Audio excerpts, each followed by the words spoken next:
that means for us. First of all, I think what that means for us is, you all choose to be evangelistic, you can write it down. The enemy's coming after you. It's just the way it's going to be. Because what does the enemy want? He wants to keep people in darkness. And that's why we're the target. Lost people aren't the target. They're already in his kingdom. We're the target because we're the only plan God has given to get the gospel to our neighbors in the nations. There isn't a plan B. We're the plan. So if the enemy can knock us off the playing field, he at least temporarily turns off one of the lights. So, it's a warning. You choose to be an evangelistic conference, the enemy will do everything he can do to deceive you and divide you. But here's the good news. You're already on the winning side.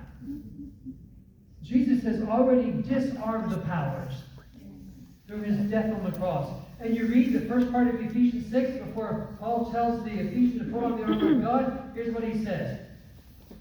Your strength be strengthened in the Lord and in his vast might, and put on the full armor of God. And Paul says the strength you fight in is God's strength. The might you have is God's might.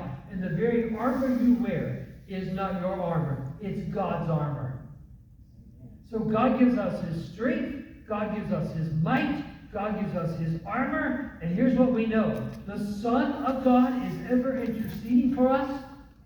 And when you and I don't know how to pray, the Spirit takes up intercession for us. And so we stand in God's strength, in God's might, in God's armor. The Son's praying for us. The Spirit's praying for us. You and I ought to live in victory.